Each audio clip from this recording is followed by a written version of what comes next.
Jeff Gibbons here with another Cubase Basics tutorial for film composers on the Time Warp tool. I've been using Cubase for film and video composition for a long time, and the Time Warp tool is definitely an indispensable part of my workflow.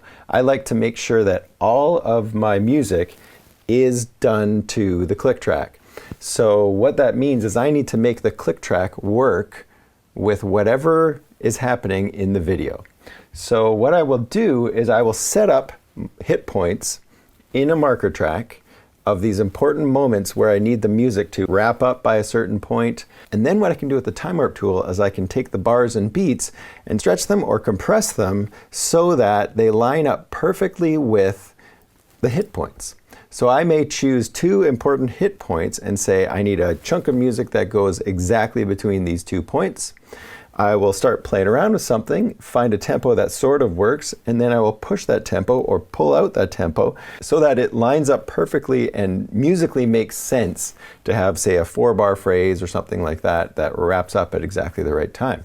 So the first thing you need to do is go set up hit points in the software. What I'm showing you here is a video that my wife and I created for a company called Biopod. And so we made the whole video, we shot the video, we wrote the video, then I did the music for it. This isn't the music that I used in the video. Coming up with something new here using Steinberg's Iconica Orchestra. So I'm using mostly Iconica in this little video. But let's start with this video and look at what happens in the very beginning. And we'll start setting out hit points. So it starts out. There's been a lot of death in our family recently. It all started with our goldfish. Glub.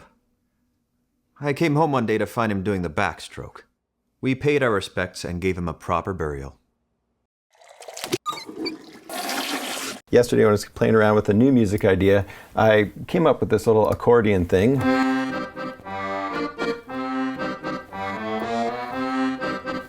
And I was playing on that glub thing, so the glub. And what I want to do is have his glub hit at the musical point where the accordion would normally be doing the glub. So what I need to do is first off is nail that hit point down. And just to remind you how to make a marker track, you go up to Project, Add Track, Marker, right here. And I'm going to drop a marker right in at glub. And then to name it, make sure this information line is open. And if it's not, just click this little gear right here and turn on info line. And then now I can click on that marker and go over to where it says description and give it a name. So we're going to call this glub. And then the next marker or the next hit point that I want to hit in this video.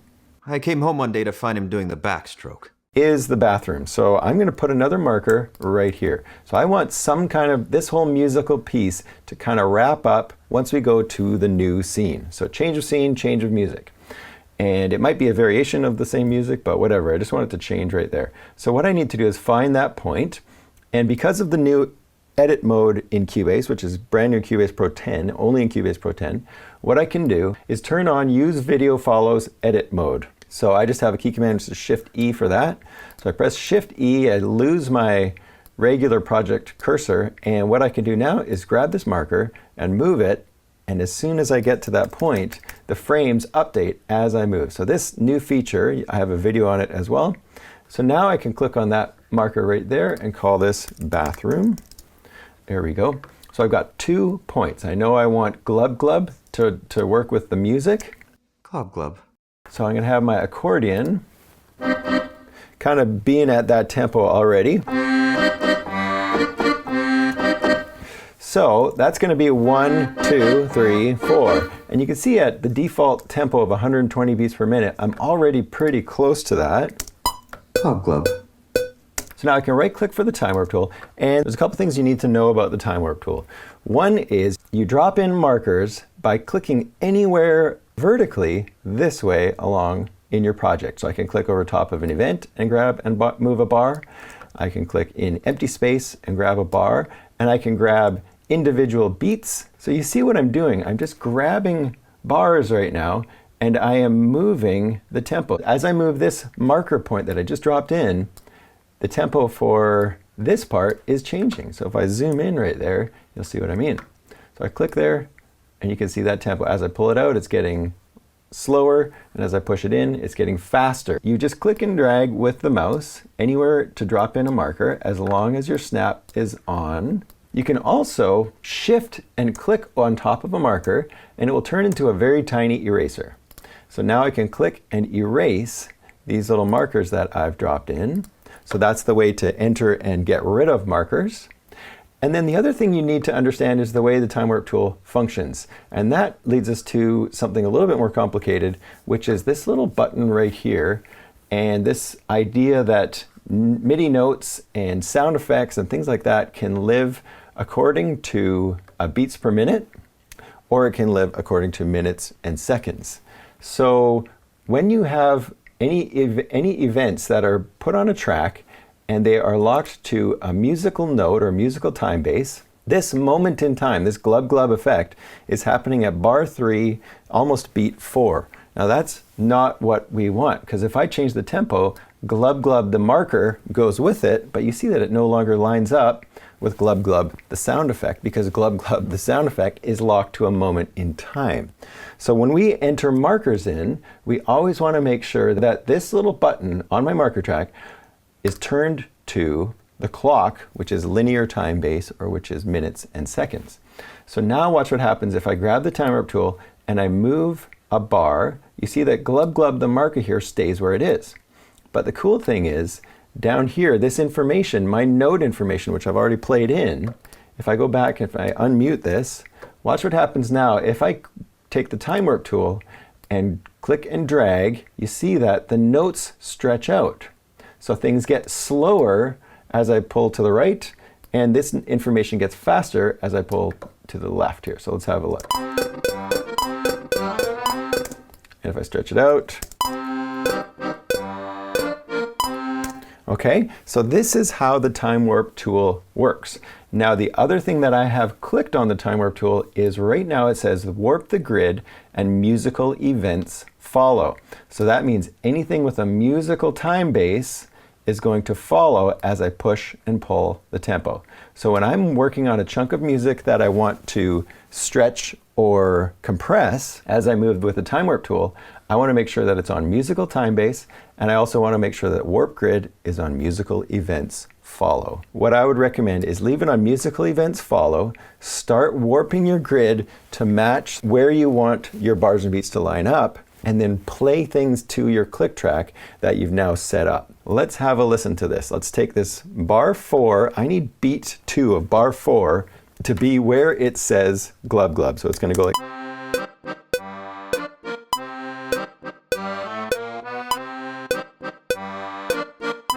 glub glub. So that's where I need bar 4 beat 2 to line up to. So what I'm going to do is erase this little marker just by holding shift and clicking.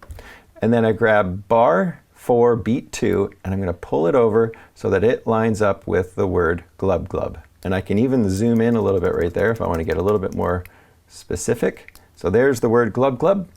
And I've got a marker right there, and it's just pushed the tempo a little bit so that it's now 118 beats per minute instead of 101. So watch what happens. All started with our goldfish. Glub glub. So every time you enter in a new time warp point, all you're doing is dropping in another point on the tempo track. So the time warp tool works in conjunction with the tempo track. And so what I would also recommend is go to Project, Add Track, and go to Tempo. And now we can see how we're dropping in these markers. So I'm going to go and delete these points right here with the time warp tool on. And if the time warp tool wasn't on, you could always just select these points with a box and delete them that way. But I go back to the time warp tool, and we can see this one marker right here that we pulled so that it lines up with glub glub, right? So if I do this again, you see how the tempo track is stretching and pulling, leaving this marker here at 101 beats per minute. In order to make this line up so that the music ends at bar 6, you can see that we've had to slow the tempo way down. And if you were to compose music and have the tempo change every 2 or 3 bars just so that it lines up with another scene or something like that, it would sound really bad. So what we need to do here is we need to figure out a different way, because listen to the tempo of the song here. All started with our goldfish. Glub glub. I came home one day to find him doing the backstroke. And I want it to go on to the next scene.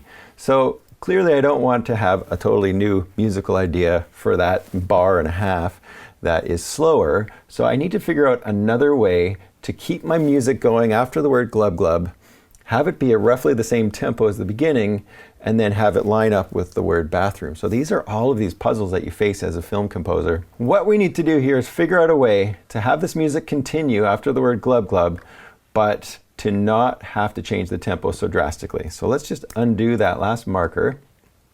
And we can see already that bar 6 beat 2 lines up with the word bathroom. So what I'm going to do here is show you how we can change time signature with the time signature track. So another track, go up to project, add track, and we're going to go to signature. And now we see this time signature track, and we can get out of the time warp tool and we can drop in time signature changes just with the pencil or with the option click. So I'm going to go like this. I'm going to say at bar 4, I want this bar to have an extra beat. Because of the word glub glub, I'm going to put a little space there, and it's going to work out just fine. So I'm going to turn the snap on. We're going to drop in a time signature change right there, and all you have to do is type 5/4. So what I've done is I've created a bar of 5/4, but you see it continues on 5/4 for the rest of the song. That's not going to work really well. So what I'll do is I'll drop in another change of 4/4 back at bar 5. So now we have 5/4 for one bar, and then it goes back to 4/4. And now we can see bar 6 is lining up nicely with the marker for the bathroom. So what I need to do now is take my time warp tool, and you can see I've got a tempo point locked in at beat 2 right there. So watch what happens. I grab this and drag it over just a little bit. Now it lines up perfectly with the marker that takes us into the bathroom. So listen to this, to the click. Came home one day to find him doing the backstroke. So now everything lines up, and that's just the puzzle that you're always faced when you're writing music for film, is that you are locking your music to something that is time sensitive. So you have to somehow make your music fit into the restrictions that are placed on you by the video. And really it's about doing something specific, but something that musically makes sense. You know, to just go from 4/4 to 5/4 to 6/4 to 4/4, it just would feel awkward. So you still have to have it make musical sense. So here is what I did after that moment. I'm going to turn the snap back on. Okay, so for this one, what I did is I want this music to start right here. So we have glub glub, we have one extra beat where I made that 5/4, and then we do do do do do do, and it takes us into one more bar of the music, which wraps up perfectly at the bathroom. Fish. Glub glub. I came home one day to find him doing the backstroke. Okay, so here is the project with a bunch of other instruments in it. Let's have a listen to just the music. Added some strings, they're all pizzicato.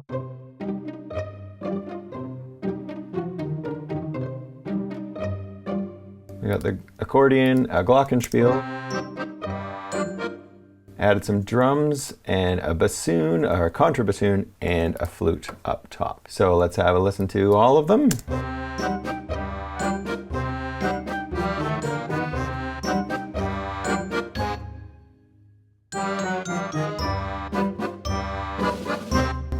Okay, so there it is. Now here's another interesting point. Once you have your time markers set out, you can hear right now that this tempo is, if I click on that little tiny dot right there, we see the tempo is 112 for the last part, and the tempo here is 118. It's a little too drastic. So if I want this tempo to match the tempo of the beginning, let's go to the time warp tool. I can see the tempo is 118 right here and 113 right here. I've also got a marker that locks right there. So if I scrub through this, you'll see it hits the bathroom scene change right there, which is perfect. I don't want that to move.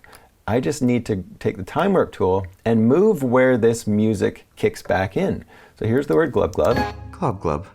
I came home. I can make that gap even a little bit longer by dropping in a tempo point right here. Watch what happens when I click and drag. I'm going to move this over and look at what happens to the tempo. I can set this now so that this tempo right here goes back to 118 because that's where it was at the beginning. So 118, it was too slow. So what I'm going to do is I'm going to click right here and drag out till it goes up to approximately 118. And you'll see as I move this one over, it doesn't touch this marker. All it does is it makes this tempo faster right here, and on the other side, in between it and the next tempo event, it gets slower. So this gets faster, this gets slower as I move this back and forth. I'm going to set it so that this point right here goes back to 118. And I don't really care how slow this one is right here on the gap, because we're just going to, it'd be like the conductor just kind of held that for a moment and then went on, right? So let's grab this marker, move it over to 118. Oops, 118 right there. And then watch what happens when I press play. Glub. I came home one day to find him doing the backstroke. There we go. Wraps up perfectly. Let's have a listen to the whole thing now. There's been a lot of death in our family recently. It all started with our goldfish. Glub. I came home one day to find him doing the backstroke. So this is how I approach all of my video composition, film composition projects. I always use the marker track. And the beauty of that is I can take this whole section of music and copy and paste it over to a new section, maybe change the instruments, but you've got all your themes now and they're all locked to the grid. So hopefully that explains the time warp tool a little bit better. It's a very confusing thing when you first start working with it, but for me it is essential. So make sure you hit the subscribe button and go to gibbonscreative.ca to see what else I do, and thanks for watching.